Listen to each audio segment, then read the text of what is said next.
But for a whole month. Moses said, God, what do you mean? If we butchered all of our flocks and all of our herds, we wouldn't have enough meat for these 2 million people. Hey guys, good morning. This is Cecilia, aka ForRealCeil, what 90 Days Can Do, and MLS.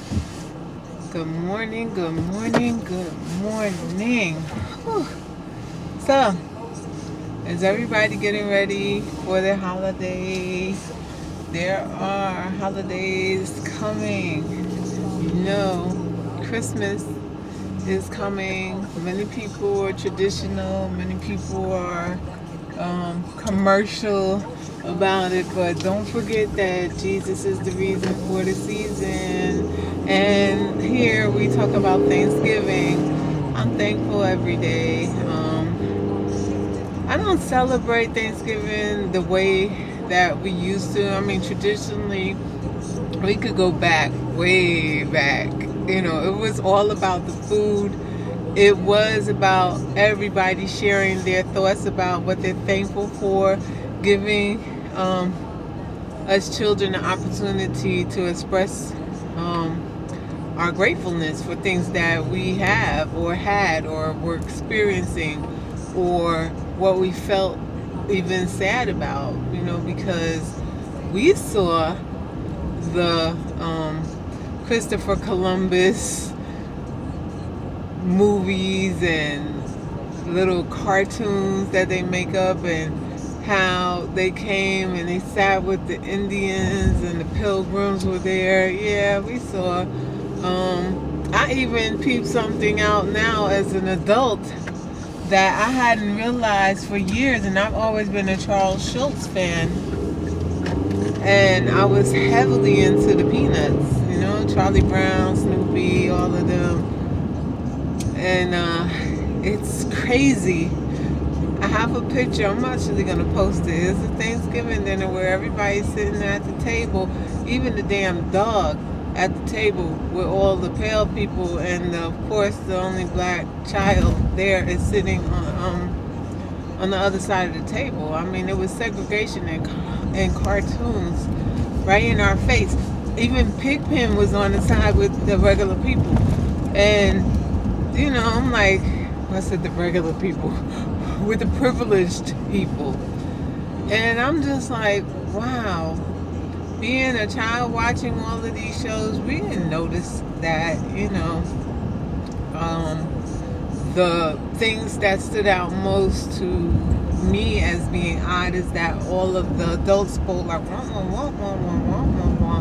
because they really didn't have a voice or a place in their world. And I wanted to talk about that because if you don't have a voice in your world, then you're not being heard. And when you come across as a you know,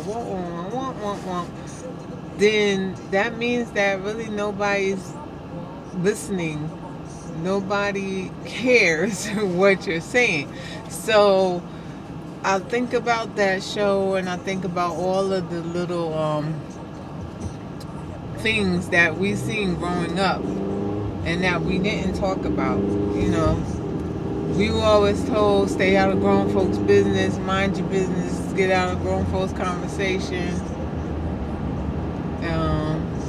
We hear a lot, we see a lot, we learn a lot, and we grew up in a different era. You know, we went outside, we played, but we got into a lot of mischief too, because we would leave our yards and go out and play, because that's all we had to do was go out. But there were like real adventures on sometimes, and your parents don't always know.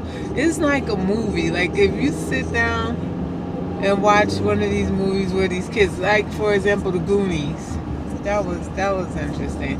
These kids actually went to find I think it was a pirate ship or something like that, and they got themselves into all kinds of trouble and stuff, and they really were in some perilous situations at some points where they could have lost their lives. And that happened to me a couple of times. You know, I was in places where I shouldn't always been, and by the grace of God, you know, I was brought back home safely.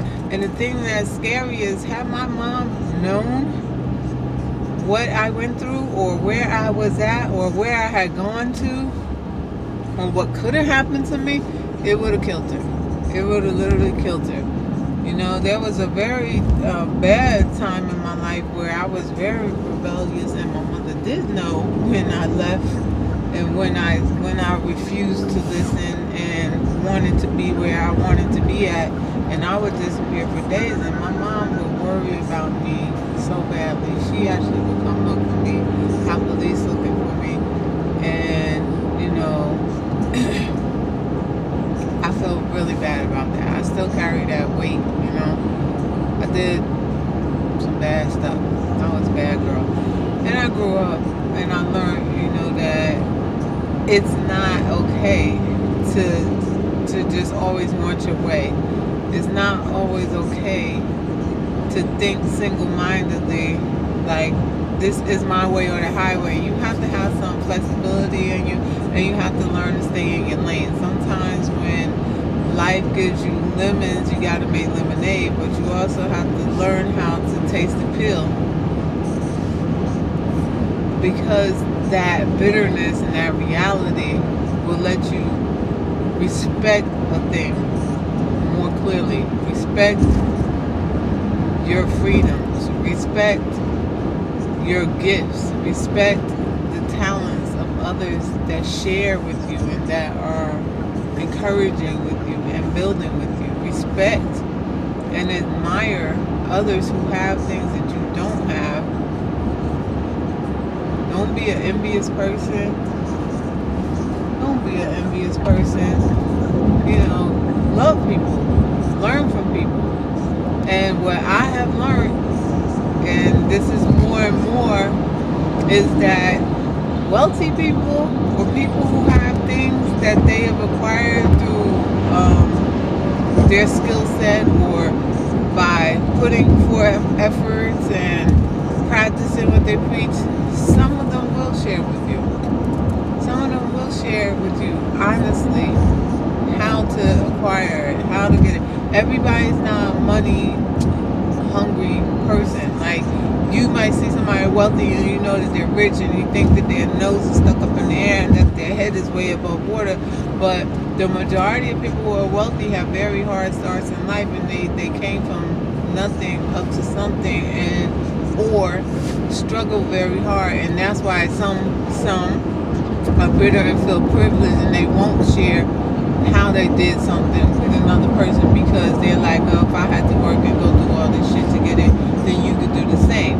Well, that's that person that might have it for a season or have it for a time, and then when they finally meet their demise, you know, they won't never be happy with what they achieved. They'll be, you know, always trying to get more and trying to get more and trying to get more. So you have those kind of wealthy. Then you have born into wealth, people who are born with so-called silver spoon in their mouth.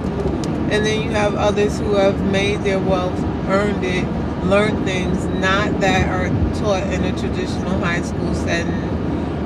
And they went on to make millions and become very successful, but they share, they teach people at a cost sometimes, but sometimes not such an exuberant amount that it's out of reach for the regular working class people, which are the working class poor that are trying to learn, or that have an entrepreneurship spirit, you know, about them, that want more out of life and are trying to attain wealth.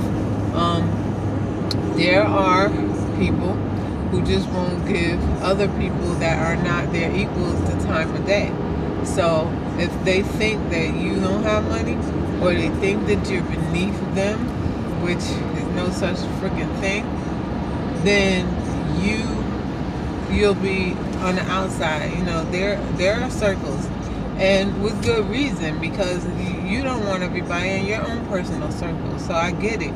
Doesn't mean that you think a person is less than you, because God made man, and all man is made equal. We all have a potential. We all have gifts and things that are special about us, unique about us, capabilities that are our strengths and our weaknesses. Like the movie Jumanji, the new one, and everybody landed on their island, and then they was looking at their life bars on their hand, and then they pressed something, and then their strengths and weaknesses came up. Yeah, we all have our strengths and we have our weaknesses, and those things can be fine-tuned, and you can enhance them. You can build upon them. God makes us all capable of excellence because He doesn't want us to want for nothing. He doesn't want us to live a impoverished life, or be destitute, or be hungry, or even be ill. Illness comes from man-made things, unfortunately. It's a sad fact. Man-made cancer, man-made the majority of these diseases that are out here. God didn't put diseases on the earth and give us these diseases to kill us off and to eradicate people from the earth. It's man. It's because it's just like pushing the wildlife out of the forests and the jungles, because we're building and building and building and building, and then we're wondering why bears are walking in our backyard and shit, and why deer is all over the street and walking across the street and in our front yards and everything. Is because where else will they be? We had took all the open space. What used to be their home, what used to be a forest, is now a complex or a factory or a store. So they really are just doing what is normal. They're adapting, and they are venturing out into areas that they typically wouldn't go to, but now they pretty much have no choice. Their resources are being narrowed down so much that, hey, they have no choice. So when we think of people that are affluent, that are wealthy, that are very successful, that are going around touring the world, speaking to millions of people, showing other people how to get what they have, or showing people there is a possibility, because even those meetings, those groups, those events. I'll give you a good example. I went to see Tony Robbins. I saw Egypt Sherrod and Jonathan, and I saw Mia and all of these people on Build This House, and Grant Cardone and Trent Sheldon and all of those people. We was at the Wealth Expo, all right? But they only give you enough information to make you very excited and want more. And in order to get more, you always have to pay more. You get it? It's like, I'm telling you could achieve this, but I'm not going to really tell you how, because I'm going to tell you how it's going to cost you a whole bunch. And you could get in. That's what happened with me with Fortune Builders. I went to the free seminars they had. It was great. The first thing I did was buy the property tax lien program, which was very economical and has really, really, really great information. And to utilize that is a great way to make semi-passive income, because all you're doing is buying liens on property and waiting until they default or pay. So, that's really a good way to get a little extra money going. 18% return on your investment is a great thing. That's, that interest. So when you get something like that, $400, yes, that's a real bargain, because that has a lot of great education. Then you got books that tell you about wealth, that tell you about investing, that give you terminology for, housing and things like that the layman may or may not know. So you could get a lot out of a seminar. However, there are more, and they say, do you want to learn how to do this, and you learn that, or can you imagine this, and can you imagine that? Yes, yes, and yes. Okay, how much is it going to cost? Okay, well, if you pay just $700 today, you could come back and we'll do a week Or if you pay blink dollars, you could come back and we'll have this person or that person, and you could come and you could really see what we're doing. Really? So you get excited and you're like, damn. And then they bring that $700 or $900 down to $300, and you're like, wow, damn, that's only $300. And then you're like, yeah, I want to come. So then you go. And then when you go, they really get you excited. They hype you up. They get you going. They get you believing. And they get you really motivated. And then they say, all right, but to learn how to really do all of this great stuff that we taught to you about, here it goes. Let me give you this paper and you can look at our plans, and these are the teams you can join. What we call them is levels. There was a mastery program. So here's where it gets interesting. You open the book, it's like going to a restaurant and looking at the menu and just ordering blindly because those menus don't have any prices on it. So you know when you get charged, your bill gonna be pretty high. Well, this menu had prices and they were boldly expressed. So they were very, very costly. And you had an option to choose. And then you were also given what they call like a quiz. It was a questionnaire to determine your value, to determine if you were a good fit for the mastery program. Like your why. You really need to have a why. You need to answer some questions to show that you were paying attention in class, that you were actually engaged, you know. And then when you answer, then they come and they talk to you and they talk money. And it's big money. I mean, thousands and thousands and thousands of dollars. I spent almost 50 grand, you know, becoming a mastery student, and it was one of the biggest personal purchases that I did and paid for at one time. You know what I'm saying? So it was like, wow, I really just did this. And now to be a year later and still not actively investing in properties is hurtful, you know? So I know for the 2020 year what things I need to change, because right now I put a lot of my money into RealFlow. I put a lot of money into my websites. I put a lot of money into software that is traffic generating software that I'm not even using. I'm paying for it. And then of course my business platform like QuickBooks and stuff like that. So I'm gonna streamline. I'm trying to decide what is best to drop and then take $300, pay it to New Jersey Real Estate Association, which is John Steingraber's group.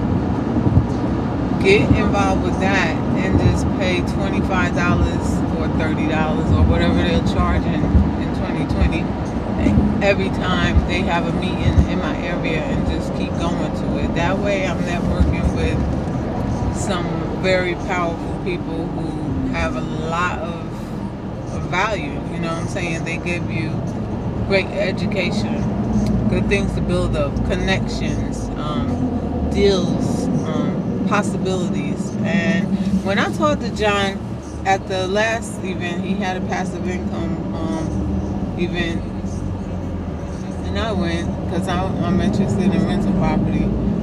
And he was like, yeah, what can I do to help you? And I was like, I really would love to get a rental property, and I'm having some challenges. And he just said, come to the groups, come to the group meetings. And that was it, you know. I just was like, yeah, I gotta come to the group meetings. And I know he wasn't gonna take time to elaborate and talk, because if I go to the group meetings, then I know, because I see it and I hear it on the Facebook group, and I see the people that I do know that are in the groups and actively going, they're doing stuff. And, you know, it's good to talk to them too, because now I'm seeing, people are suffering losses. It's not always a win-win game when you're investing, but it's the fact that you're learning, and then you learn from every single thing. And in life, period, I lose money. I've lost money in cryptocurrency. I've lost money in, just opportunities that worked for a minute and then were gone. So yeah, it happens. There are, get in when you fit in kind of stuff, and if you don't get in very early in the game, things that were working get shut down. So it's better if you can establish a business, grow your business, and become successful, and learn from your own mistakes or learn from the mistakes of others, and then learn how to tweak it so you become successful. Learn, just look, pay attention to what's going on around you. Look at your community, look how it's growing, look at the changes, look at the type of buildings that they're making. Are they making smart buildings? Are they using energy efficient resources and stuff like that? Are they engaged in solar panels? Are they using, neat equipment to build with? Are they using